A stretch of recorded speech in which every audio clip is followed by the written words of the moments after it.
என்ன ஒன்று, இந்த சிவப்பு கலரை பார்த்தாலே எல்லாருக்கும் ஒரு பீதி இருக்கும். ஏமாத்துறவனுக்கு ஒரு பீதி வரும், திருட்டுத்தனம் பண்ணுறவனுக்கு ஒரு பீதி வரும். இந்த இடத்துல ரொம்ப ஓங்கி பேச போகிறோம் அப்படின்னா எனக்கு சிவப்பு சட்டை போட்டுக்கணும்னு தோணும். ஒரு சிவப்பு சட்டையை பார்த்தாலே அவ்வளோ பிடிக்கும். இவ்வளோ பேர் எனக்கு ரொம்ப பிடிச்ச நிறம் சிவப்பு. அது நேர்மையின் நிறம், உண்மையின் நிறம், உழைப்பின் நிறம், இப்படி சொல்லிக்கிட்டே போகலாம். எங்கேயாவது ஒரு திசை தெரியாத இடத்துக்கு போயிட்டோன்னா, இந்த தேசத்தில் பல இடத்துக்கு பயணிக்கிறோம். யாராவது ஒரு சிவப்பு துண்டு போட்டோ சிவப்பு சட்டையோ போட்டு வந்துட்டாங்கன்னா அவ்வளோ சந்தோஷமாக இருக்கும். ஓகே, ஒரு எளிமையான மனிதன் வரான், நம்ம பேசலாம், நம்ம பிரச்சனையை சொல்லலாம் அப்படின்னு ஒரு நம்பிக்கை வரும். சக மனிதர்கள் மீது நம்பிக்கை குறைஞ்சிட்ருக்கு அந்த காலத்தில்.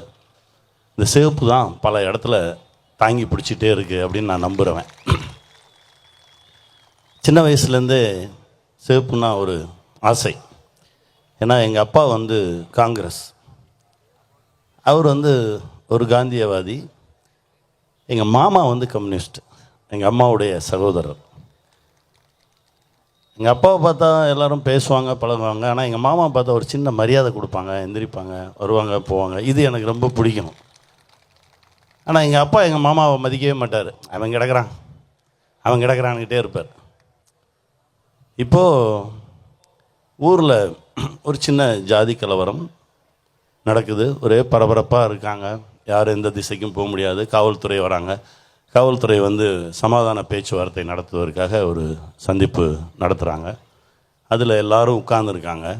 இப்போது சேத்தூர் பேரூராட்சி தலைவர் எஸ்பி செல்லப்பிள்ளை ஐயா, இப்பவும் 98 வயசு ஆகுது. இன்னும் அந்த சிங்கம் அப்படியே தான் இருக்குது. எல்லோரும் கூடியிருக்காங்க. எங்கள் அப்பாவும் இருக்கார். அவர் சைக்கிளில் இறங்கினார். ஒரு சிவப்பு துண்டு போட்டு ஒரு 6 அடி உயரத்தில் அவர் சைக்கிளில் இறங்கினா எங்கள் அப்பாவும் எந்திரிச்சு நின்ட்டார். அண்ணே வாங்கண்ணே அப்படின்னாரு. அப்போ இன்னும் கூடுதல் அன்பாச்சு. அந்த பயணம் ஆரம்பிச்சுது. பள்ளியில் படிக்கும்போதும் ஒரே சந்தோஷமாக இருக்கும். எல்லோரும் வேறு வேறு தளத்தில் இருக்கும்போது நம்ம மட்டும் ஒரு சிவப்பு சட்டையை போட்டுக்கிட்டு சுற்றும்போது ஒரு மகிழ்ச்சி தரும். கல்லூரிக்கு போனோம். கல்லூரிக்கு போனால் அண்ணன் என்னை வழிநடத்தியவர் அவர் தான். என் அண்ணனை சந்திக்கிறோம். நிறைய இடங்களுக்கு கையை பிடிச்சே கூட்டிகிட்டு போவார். மேலாண்மை பொன்னுச்சாமி ஐயாவை பார்க்க போனதாக இருக்கட்டும், மேலாண்மை நாடு போவோம் சைக்கிளில்.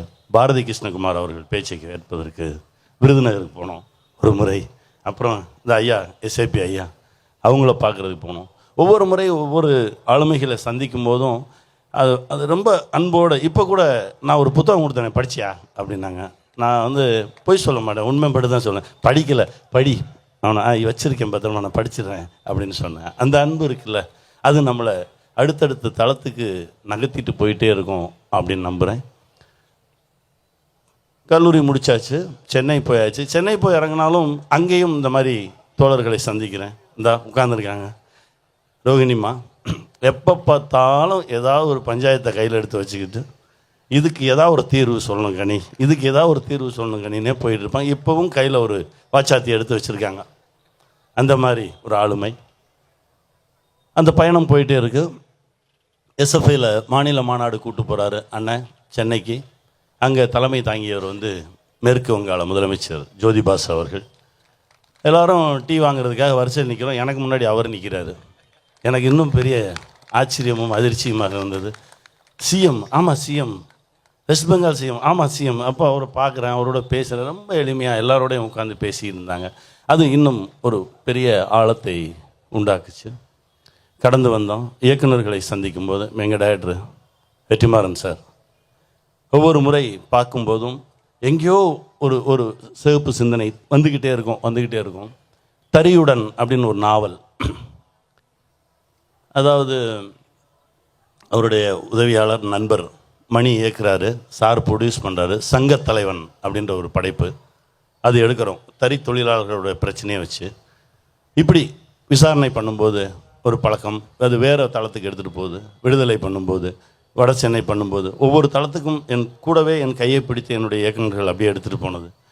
அப்போது ஒரு நாள் காவல் கோட்டம் படிக்கிறேன். படிச்சுட்டு ரொம்ப வியந்து போய் என்னுடைய கேமராமேன் கதிர்கிட்ட சொல்கிறேன், சரியாக எழுதியிருக்காரு அப்படின்னா. என் நண்பர் தான் அப்படின்னார். நண்பரா? அவரை இன்ட்ரடியூஸ் பண்ணி வையா அப்படின்னா. அவருடைய அறிமுகத்தின் பேரில் சகோதரரை சந்திக்கிறேன். இவர் இந்த சமூகத்தை பார்க்குறது, பேசுகிறது, இது வேற ஒரு தளமாக இருக்குது. அவர்கிட்ட இருந்து ஒரு சில விஷயத்தை கற்றுக்கிறோம். இப்படி இப்போ வரைக்கும் அன்னைக்கு பிடிச்ச கை இப்போ வரைக்கும் அப்படியே அந்த இருகை பிடித்து ஒவ்வொருத்தரும் கையை பிடிச்சி கூட்டிகிட்டு போயிட்டே இருக்காங்க. எங்கள் துறையில் இருக்க ஒவ்வொரு டைரக்டர்ஸை பார்க்கும்போது ரொம்ப சந்தோஷமாக இருக்கும். ராஜமுருகன் பார்க்கும்போது ரொம்ப மகிழ்ச்சியாக இருக்கும். லெனின் பாரதி பார்க்கும்போது ரொம்ப மகிழ்ச்சியாக இருக்கும். இந்த சிகப்பு சிந்தனையோடு வரக்கூடிய இயக்குநர்களை எல்லாம் பார்க்கும்போது அவங்களுக்கு தனி முத்திரையெல்லாம் கிடையாது. இந்த திருவள்ளுவர் இருக்கார், அவர் தான் முதல் கம்யூனிஸ்ட். அதுக்கு முன்னாடி எத்தனை வருஷம் ஆச்சுன்னே தெரியாது. திருமூலர், ஒன்றே குலமும் ஒருவனே தேவனும் நன்றே நினைமின் நமனே இல்லைன்னு எழுதினார் திருமூலர். திருமூலர் எப்போ எழுதினாருன்னு யாருக்குமே எப்போ வரைக்கும் தெரியாது. அவர் தான் முதல் கம்யூனிஸ்ட் என்ன கேட்டால். ஏன்னா ஒரு கம்யூனிசம் அப்படின்னா என்ன அப்படின்ற அந்த சித்தாந்தத்துக்குள்ளே போய் பேசும்போது ரொம்ப ரொம்ப எளிமையாக இருக்குது. வர்க்க போராட்டங்களை ஒழிப்பது, வர்க்கத்தை ஒழிப்பதும் சமூகத்தில் இருக்கக்கூடிய ஏற்றத்தாழ்வுகளை சமமாக்குவதும் தான் ஒரு கம்யூனிஸ்ட தத்துவம். அப்போ கம்யூனிஸ்ட்னா யார்? ஒரு பொது உடைமைவாதி. பொது உடைமைவாதி எப்படி இருக்கணும்? ஒரு காற்று மாதிரி இருக்கணும், ஒரு மலை மாதிரி இருக்கணும், எந்த விதமான பாகுபாடும் இல்லாமல் எல்லோருக்கும் எல்லாமும் வேணும், எல்லோருக்கும் எல்லாமும் கொடுக்கணும் அப்படின்னு நினைக்கிறவன் தான் ஒரு கம்யூனிஸ்ட். அப்படின்னா கடவுளே கம்யூனிஸ்ட் தானே,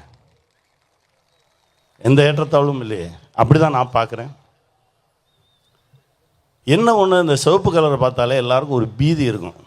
ஏமாத்துறவனுக்கு ஒரு பீதி வரும், திருட்டுத்தனம் பண்ணுறவனுக்கு ஒரு பீதி வரும். அது ரொம்ப சந்தோஷமாக இருக்கும். என்னடா வந்துட்டான்டா அப்படிம்பாங்க. ஏன்னா இவன் திருடன்னு அர்த்தம். அதில் இதை ஒவ்வொரு முறை பார்க்கும்போது சந்தோஷமாக இருக்கும். ஒரு ஒரு காட்சியில் ஒவ்வொரு படத்துலையுமே இந்த இடத்துல ரொம்ப ஓங்கி பேச போகிறோம் அப்படின்னா எனக்கு சிவப்பு சட்டை போட்டுக்கணும்னு தோணும். அந்த சிவப்பு சட்டையை போட்டுட்டு நான் வந்து நிற்கிறேன் அப்படின்னாலே ஆஹா ஏதோ ஒரு பயங்கரமான காட்சி போடுறது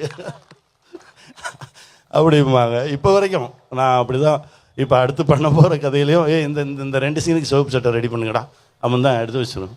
இப்படி தான் பயணம் போயிட்டுருக்கு. எளிமையான முகங்களும் நம்பிக்கையான முகங்களும் தான் இந்த சமூகத்தை கட்டி பிடிச்சி சுற்றிக்கிட்டு இருக்குன்னு நம்புகிறவன் நான். அதை இன்னும் நம்புகிறேன்.